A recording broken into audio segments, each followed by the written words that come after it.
Olá, caros amigos da Liga Espírita do Estado de São Paulo, sejam mais uma vez muito bem-vindos à nossa leitura e comentários do Evangelho segundo o Espiritismo.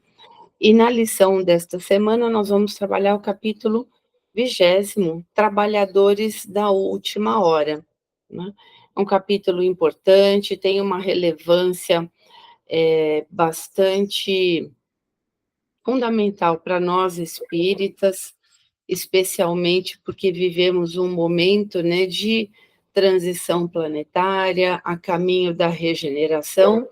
Então, a lição que hoje nós vamos aqui, né, de forma humílima, compartilhar com vocês, nos mostra a relevância do trabalho do espírita, né, do verdadeiro espírita, face a essas grandes mudanças aí, o qual nós estamos sendo envolvidos, os quais nós temos aí de trabalhar para um futuro aí melhor, né, para todos nós. E o capítulo inicia, né, o nosso capítulo aqui, ele inicia com o trecho evangélico, né, que fala sobre nós temos aqui a nossa parábola, né, dos trabalhadores da última hora, que por conta, né, por força aqui do tempo, nós vamos dar preferência à explicação, né, do que propriamente à leitura.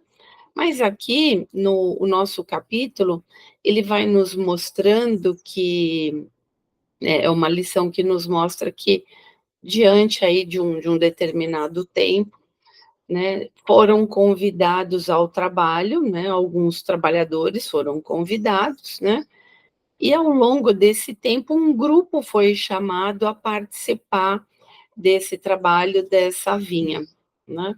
E aí, claro, de forma como toda parábola, né, como toda a história, os ensinamentos que o mestre Jesus nos trouxe, ele nos faz reflexões muito importantes de onde nós agora, neste momento, nos encontramos, especialmente nós espíritas, né, nos encontramos enquanto esse momento de chamada, né, ao trabalho. Mas qual é esse trabalho, né? O que que nós espíritas temos de responsabilidade face a esse chamado que Jesus nos fez e que nós, de certa forma, com maior entendimento mediano ou já nem tanto, qual a nossa participação, qual a nossa contribuição ao trabalho, né, que o nosso mestre aí nos chamou. E para isso, nós temos aqui, né, o espírito Constantino em Bordeaux em 1863, né, ele fala uma coisa aqui para nós, né, fala, olha, o trabalhador da última hora tem direito ao salário. Então, vamos nos ater aqui a essa informação. Se na parábola, né, diante no decorrer de determinado tempo, né, então ele fala a terceira hora, a sexta hora, a hora nona, a hora 11ª, né, então ele faz assim uma comparação aos trabalhadores que foram chamados em determinado momento, uns mais cedo, outros um pouco mais tarde. E esses que chegaram um pouquinho mais tarde, aqui diz, né, que terá o direito a receber o salário, né, igualmente aquele que foi chamado à primeira hora e aceitou a esse convite. O que para nós, se olharmos em termos materiais, nos parece um pouco estranho, né? Nós vamos receber um salário igual àquele que já iniciou antes e eu, tardiamente, vou receber o mesmo. Mas aqui ele fala uma coisa muito importante, que o que vai diferenciar, né, é a boa vontade, né? Então, o trabalhador, quando ele é chamado, ele é convocado ao trabalho, se ele o faz com vontade, com boa vontade, com disposição, né, seguindo ao propósito qual ele foi convidado a este trabalho, então o peso do seu trabalho vai ser o mesmo, né. Então o que importa, né, é a boa vontade e seguir firmemente um propósito, né. E aí ele fala que às vezes, né, eh, esse trabalho ele nos é apresentado, né, mas ele fala assim: "Olha, ele já era trabalhador e apenas lhe faltava o que fazer". Então, na encarnação, nós sempre somos chamados, e é para aqui que nós estamos, a fazer algo de relevância, tanto para nós, quanto para, né, a humanidade, aqueles que estão no nosso entorno. Só que para isso nós precisamos ter uma bagagem, né. Então o trabalho sempre nos é oferecido, então nós podemos dar de acordo com aquilo que dispomos. Ninguém pode dar aquilo que ainda não tem, ninguém tem condição de oferecer algo que ainda não dispõe. Mas para aquele que tem boa vontade, né, às vezes ele fica um pouco perdido, ele não sabe exatamente o que fazer. E na encarnação, muitos de nós temos essa sensação, esse certo vazio existencial, e nós fazemos uma autorreflexão e pensamos, né, nós para conosco: "Poxa, a vida não deve ser só isso. Eu sinto que eu tenho que fazer algo, mas eu não sei exatamente o que é", né.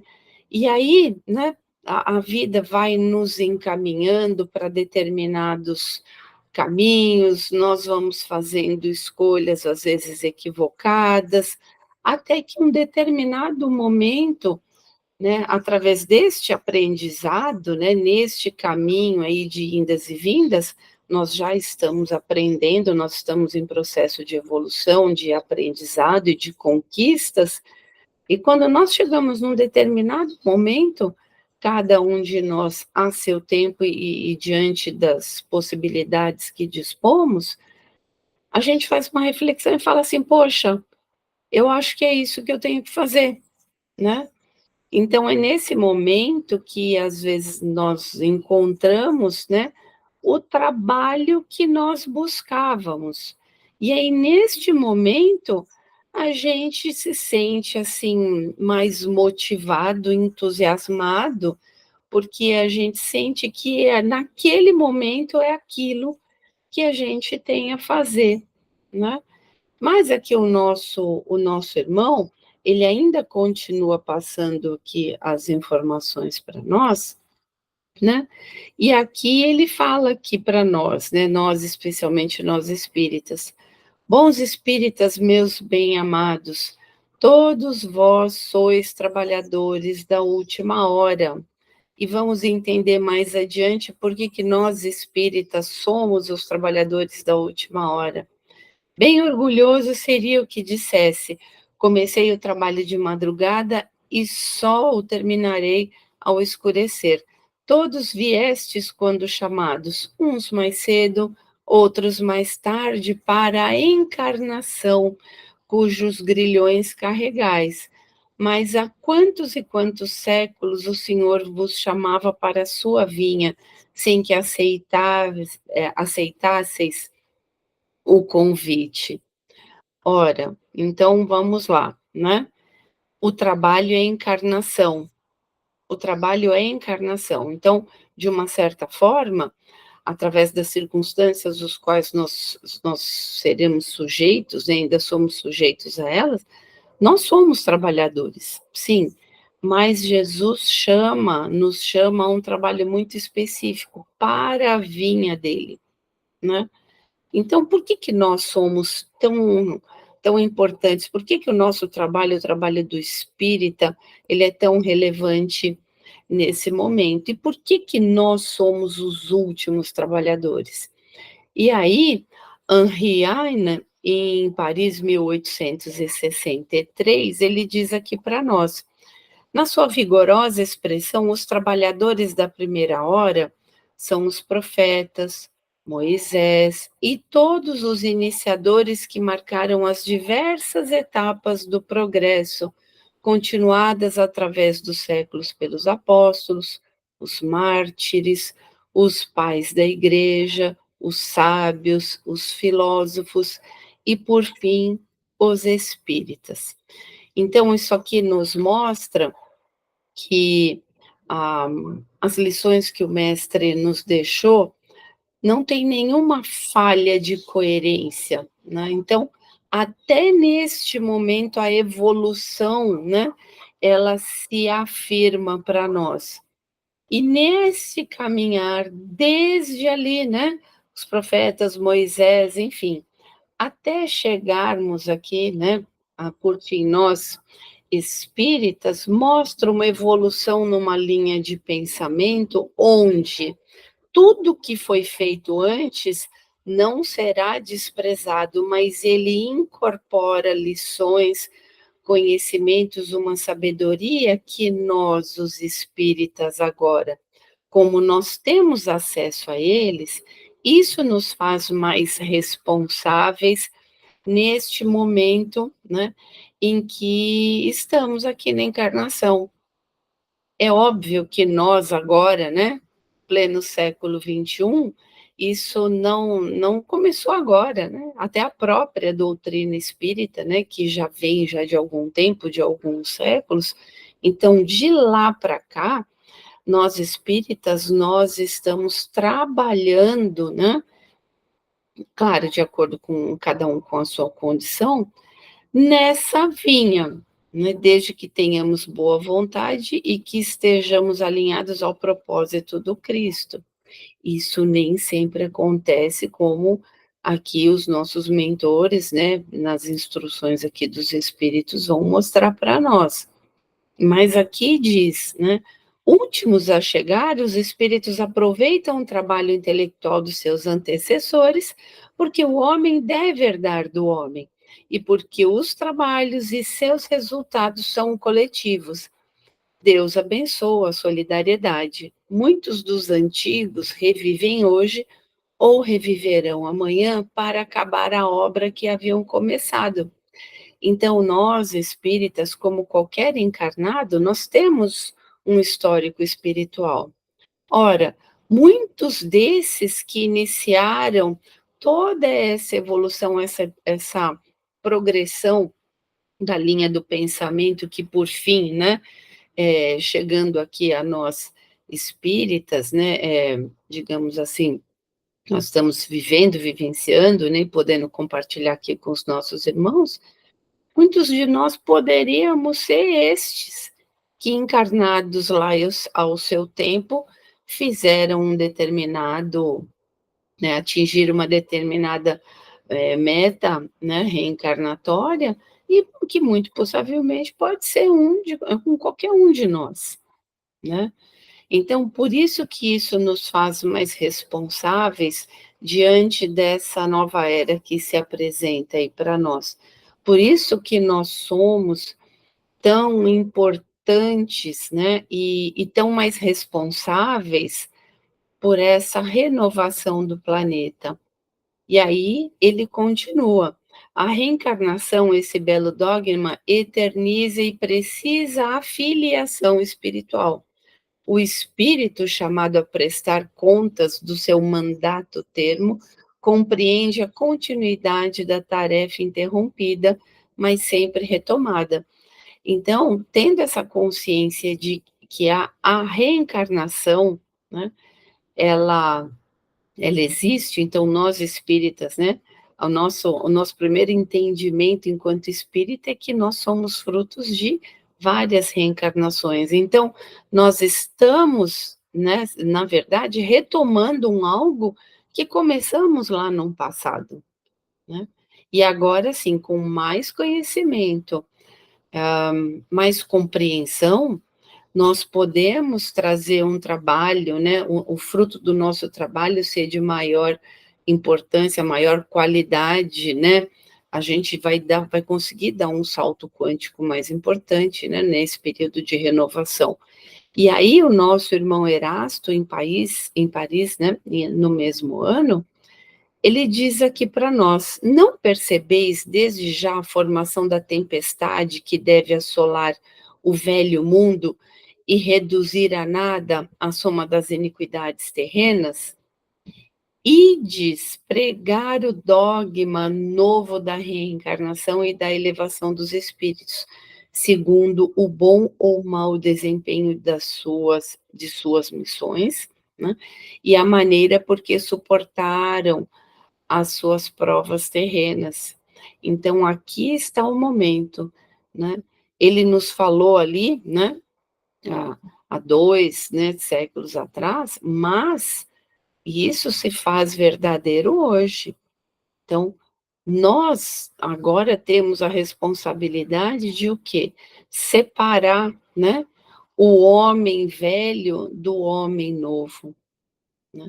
Nós temos agora a responsabilidade de mostrar para o mundo que o que ficou no passado foi importante, mas que exige-se aqui, como diz, né, a renovação. Nós estamos passando por uma tempestade, sim, uma tempestade do quê? Né? De ideias, de um pensar renovado, de separação de tudo aquilo que já não é bom para essa nova era que se apresenta, deve ficar para trás, e que essa renovação dos espíritos, né, deve se fazer presente. E aí, o tempo todo na lição, nessa instrução, tem uma palavrinha aqui que se faz muito presente, é ide pregai, né? Então, vá com fé, com confiança. Aqui é imperativo, é impositivo, ide, né? Ide que Deus vos conduz. Homens simples e ignorantes, vossas línguas se soltarão e falareis como nenhum orador sabe falar. Ide, pregai, que as populações atentas receberão com alegrias as vossas palavras de consolação, fraternidade, de esperança e de paz. Que importam as ciladas que armarem no vosso caminho? Somente os lobos caem nas armadilhas de lobos, pois o pastor saberá defender as suas ovelhas contra os carrascos imoladores. Ide, homens, que sois grande perante Deus, e que mais felizes do que Tomé, credes sem querer veis, e aceitais os fatos da mediunidade, mesmo quando nada conseguistes obter por vós mesmos. Olha só que importante. Então, aqui ele nos dá, né, um impulso de coragem, de fé, né? Mas é uma lição aqui, é uma orientação para os homens de boa fé. Aqueles que acreditam sem ver. E aí coloca uma palavrinha muito importante aqui para nós, que é a mediunidade, mesmo quando nada conseguistes obter por vós mesmos. E na doutrina nós já sabemos que a mediunidade ela se apresenta para nós como instrumento de trabalho, né, para esta renovação, porque ela também, a mediunidade, ela bem trabalhada, aquela mediunidade com Jesus, ela instrui, ela traz conhecimento, ela abre portas àqueles cujo entendimento ainda se faz um tanto quanto titubeante, né? Então, aqui mostra, e nós já sabemos que existe aquela mediunidade, que ela vem sendo construída ao longo do tempo, né, para esses trabalhadores, né, alinhados aos ensinamentos de Jesus, e que em algum momento ela se apresenta de forma natural, equilibrada, né? Então, isso foi feito através de um trabalho contínuo, né, gradual. Então, ela vem de uma forma natural mesmo, né? Acho que essa é a palavra, de uma forma muito tranquila e equilibrada. Agora, aqui, ó, mesmo aqueles cuja mediunidade se apresenta, olha, mesmo quando nada conseguistes obter por vós mesmos, aquela mediunidade compulsória, que ela vem desequilibrada, ela vem de uma forma a nos trazer, às vezes, muitos tormentos, e normalmente é assim que ela se apresenta, mas é aquele chamamento: olha, este é o momento. Você não soube aproveitar como aqueles de mediunidade que se apresenta de forma natural, né? Você não soube aproveitar as oportunidades, mas chegou o momento. Este é o momento, esta é a sua hora, para que você venha para a minha vinha, né? Você que por preguiça, ah, por enfim, né?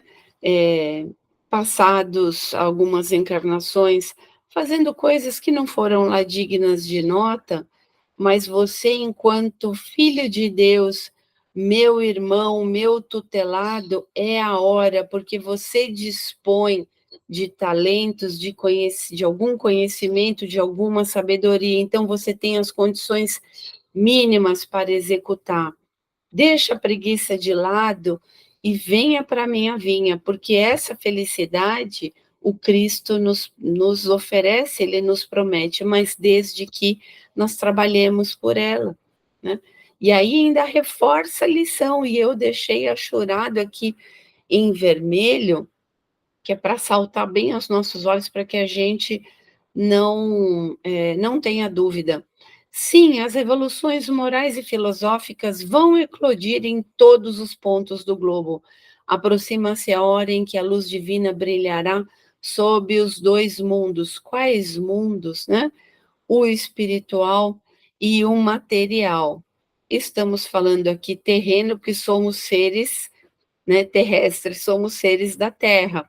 Mas esses dois mundos, qual? O espiritual e quaisquer outros mundos, né? Mas falamos aqui especialmente do nosso. Então, é chegado o momento da renovação, é chegado o momento onde haverá essa separação, onde aqueles cuja boa vontade, o entendimento, os talentos, as conquistas intelectuais, as conquistas morais, né, se fizerem presentes para nós aqui encarnados, nós seremos instrumentos úteis para a nossa era, né, para a nova era. Caso não, esse trabalho ele não vai cessar, mas ele vai se reiniciar de uma outra forma, né? Em outros mundos, em outras condições. E mais uma vez, ele aqui nos incentiva, e depois levando a palavra divina aos grandes, que a desdenharão, aos sábios que desejarão prová-la, e aos simples e pequeninos que a aceitarão, pois principalmente entre os mártires do trabalho, nessa expiação terrena, encontrareis entusiasmo e fé.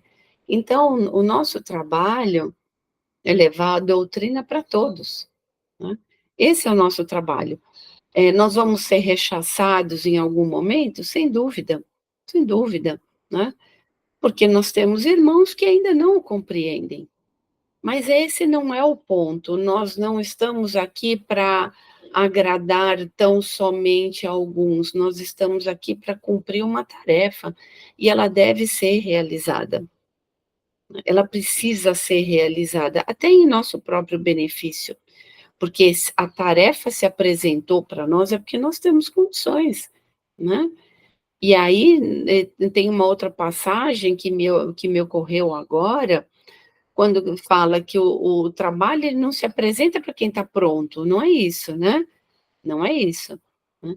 O trabalho se apresenta para aquele que tem boa vontade. Então, nós somos formados ao longo do trabalho. O trabalho ele vai colaborando conosco na nossa evolução, no nosso aprendizado, né? Ele já não forma, ele já não chama para o seu trabalho aqueles que estão plenamente prontos, mas sim aqueles que têm boa vontade. E aí ele vai nos dando condições de trabalho ao longo do tempo, né? Então, a boa vontade, o entusiasmo, nesse sentido, é o que vai ser o nosso grande diferencial, né?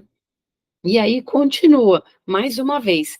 Ide e agradecei a Deus a gloriosa tarefa que vos concedeu. Então, mais uma vez, falando sobre mediunidade, tem alguns que sofrem um pouquinho ali com a mediunidade, e na verdade, a mediunidade todos nós temos, em maior ou menor grau, mas de vez em quando ela nos causa alguns transtornos, né? Mas aí é por conta, né, da nossa condição. E aí que nos cabe, né? Quanto mais ela for desconfortável para nós, é mais apegados a Jesus e a sua obra e as suas lições, é que tão somente dessa forma a gente vai conseguir reequilibrá-la e compreendê-la e educá-la e utilizá-la da melhor forma para esse período de renovação, né, que já estamos inseridos, né? E aí fala, olha, podeis, desculpem aqui, olha, mais cuidado, né? Entre os chamados para o espiritismo, muitos se desviaram da senda. Atentai, pois, no vosso caminho e buscais a verdade. Perguntareis então, se entre os chamados para o espiritismo muitos se transviaram, como reconhecer os que se acham no bom caminho? Responderemos: podeis reconhecê-los pelo ensino e a prática dos verdadeiros princípios da caridade, pela consolação que distribuírem aos aflitos, pelo amor que dedicarem ao próximo, pela abnegação e o seu altruísmo. Podeis reconhecê-los finalmente pela obra de seus princípios, porque Deus quer que a sua lei triunfe e os que a seguem são os escolhidos que vencerão. Os que, porém, falseiam o espírito dessa lei para satisfazerem sua vaidade, sua ambição, esses serão destruídos, né?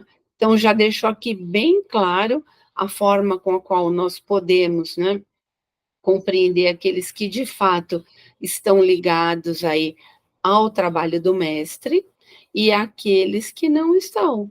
E aí não faltam exemplos, né, pela observação, né? Reservamos-nos o direito, o dever, né, não o direito, mas o dever de não expor, né, as condições que estão aí, deixamos aí a cargo dos, né, aí dos amigos que nos acompanham aqui com certa frequência, verificar, né. Quantos irmãos dotados, por exemplo, de mediunidade extraordinária, né, cujo princípio da utilização seria o da caridade, às vezes, né, trabalham aí, né, se preocupando aí com a sua vaidade ou com o seu próprio bem, então a cobrança de trabalhos, né, cobrança financeira, né, enfim. E aí temos tantos outros exemplos, médiums que tinham possibilidades maravilhosas aí de trabalho, acabaram tendo atos, né, infelizmente, que não são dignos, né, de nota, mas são nossos irmãos. Eles serão destruídos, né, e aqui entendam a palavra destruídos, eles serão destruídos momentaneamente, porque às vezes nós precisamos passar por situações muito ruins para que a gente chegue ali, né, no tal fundo do poço, para que aí a gente possa se renovar e entender, né, passar pela prova dolorosa, né, pela expiação dolorosa, para que a gente possa entender, olha, eu errei, peço perdão a Deus pelas falhas, mas agora eu preciso me renovar. E essa destruição, né, que é momentânea, que é relativa, serve para isso, para que ele possa encontrar em si, né, a compreensão de tudo aquilo que ele tinha de talento, né, de condição e de instrumental, né, psíquico, né, através da mediunidade, e aí ele possa se renovar e retomar o caminho. Então, na obra, né, de Deus, nada é perdido, nada é perdido. E aí, por fim, né, do nosso capítulo, o Espírito da Verdade em País, em 1862, nos traz, então, o encerramento deste capítulo, mas que eu gostaria, antes de encerrar o nosso evangelho, trazer aqui, né, o trecho aqui achurado, e ele fala aqui para nós: e já marcou pelo seu dedo os que só têm a aparência do devotamento, para que não usurpem o salário dos servidores corajosos, porque a esses que não recuaram diante de sua tarefa, que vai confiar, perdão, os postos mais difíceis na grande obra da regeneração pelo Espiritismo. Então, aqui já diz que a grande obra da regeneração será feita, né, pelo Espiritismo, né? Então, aquele trabalhador que compreende, né, que o mérito será maior para aqueles que realmente estão trabalhando, né, no Espiritismo pela regeneração, serão recompensados pela felicidade, pelo reino dos céus, né? Que é o quê? Poder viver num mundo muito melhor do que de fato nós estamos. E aí nós gostaríamos aí sim, neste momento, encerrarmos o evangelho de hoje com não uma lição deste capítulo, mas com uma outra mensagem do Espírito Verdade, que traz para nós a abertura do Evangelho segundo o Espiritismo, né, no seu prefácio. E esta mensagem tem, digamos assim, ela encerra, né, o entendimento deste capítulo hoje, que é a mensagem aqui, né, mais uma vez do Espírito Verdade, mas que ele abre o Evangelho. Então, portanto, todo o Evangelho, segundo o Espiritismo, ele tem como objetivo o que temos aqui nesse prefácio, né? Os Espíritos do Senhor, que são as virtudes dos céus, como um imenso exército que se movimenta ao receber a ordem de comando, espalham-se sobre toda a face da terra, semelhantes a estrelas cadentes, vêm iluminar o caminho e abrir os olhos aos cegos. Eu vos digo em verdade que são chegados os tempos em que todas as coisas devem ser restabelecidas no seu verdadeiro sentido, para dissipar as trevas, confundir os orgulhosos e glorificar os justos. As grandes vozes do céu ressoam como o toque da trombeta, e os coros dos anjos se reúnem. Homens, nós vos convidamos ao divino concerto, que vossas mãos tomem a lira, que vossas vozes se unam, e num hino sagrado se estendam e vibrem, de um extremo do universo ao outro. Homens, irmãos amados, estamos juntos de vós. Amai-vos também uns aos outros e dizei do fundo de vosso coração, fazendo a vontade do Pai que está no céu. Senhor, Senhor, e podereis entrar no reino dos céus.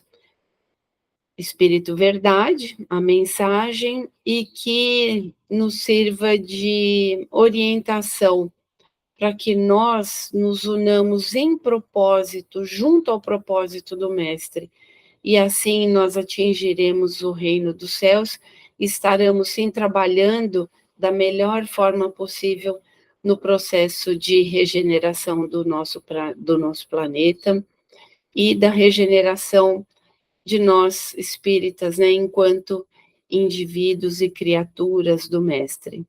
Sejamos fortes e sigamos adiante. Uma excelente semana a todos.